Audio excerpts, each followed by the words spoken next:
Hai, Assalamualaikum warahmatullahi wabarakatuh.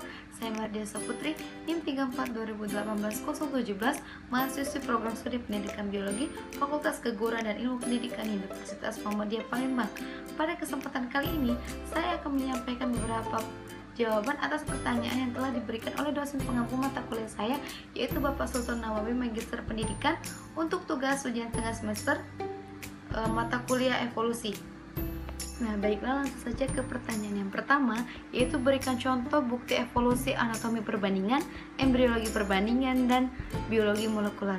Nah, untuk jawabannya itu adalah yang pertama, anatomi perbandingan ini adalah ilmu mengenai persamaan dan perbedaan anatomi makhluk hidup. Dua hal utama pada anatomi perbandingan ini adalah yang pertama adalah struktur homolog. Nah, struktur homolog ini adalah bagian atau anatomi yang mirip pada spesies yang berlainan. Struktur tersebut tidak selalu menunjukkan kegunaan yang sama. Nah, contohnya itu pada struktur tungkai, kucing, paus, manusia, dan kelelawar.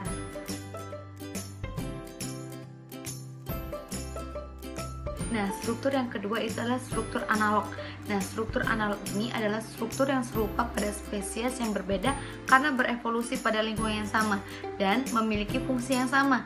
Nah, contohnya itu seperti pada struktur sirip, ikan hiu, penguin, dan lumba-lumba.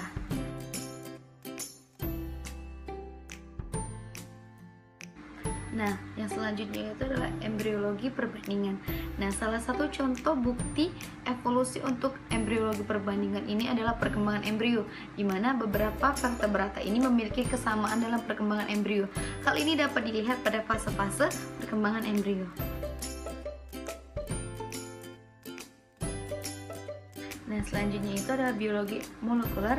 Nah, salah satu contoh buktinya ialah sebagian vertebrata memiliki hormon-hormon yang sama atau mirip. Misalnya, hormon prolaktin yang terdapat pada berbagai vertebrata seperti ikan, burung, dan mamalia, walaupun fungsinya pada masing-masing vertebrata itu berbeda. Baiklah, langsung saja ke pertanyaan yang kedua, yaitu berikan contoh dari genetic drift atau efek layar botol dan efek pendiri di Indonesia. Salah satu contoh dari efek layar botol ini adalah gempa bumi, kebakaran hutan, banjir, dan lain sebagainya, yang mengakibatkan penurunan populasi secara drastis akibat individu-individu yang selamat tidak lagi dapat mewakili variasi genetik yang pernah ada.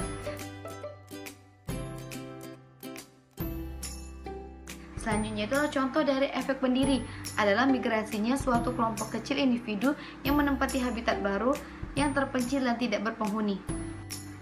Baiklah, langsung saja ke pertanyaan yang ketiga.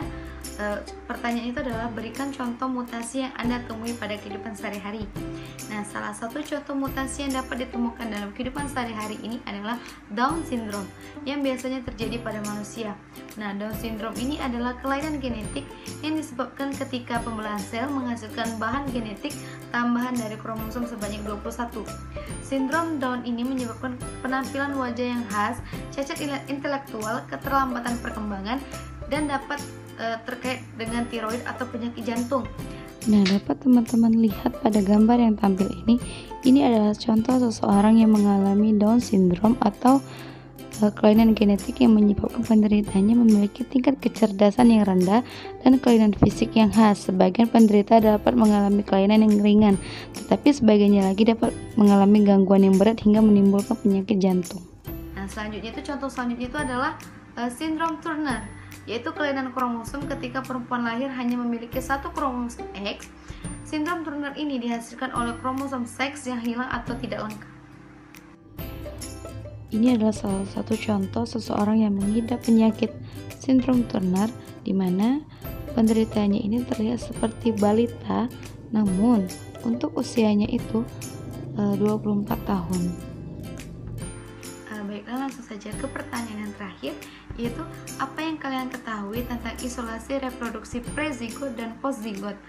Berikan juga contoh yang kalian temui di kehidupan sehari-hari. Nah, isolasi prezigot ini adalah hambatan terjadinya perkawinan atau hambatan pembuahan sel telur. Contohnya pada isolasi ekologi, yaitu katak pohon yang hidup di atas pohon dan kodok yang hidup di kolam atau di air tanah. Jika dipertemukan, tidak akan terjadi perkawinan akibat isolasi ekologi yang telah berlangsung lama.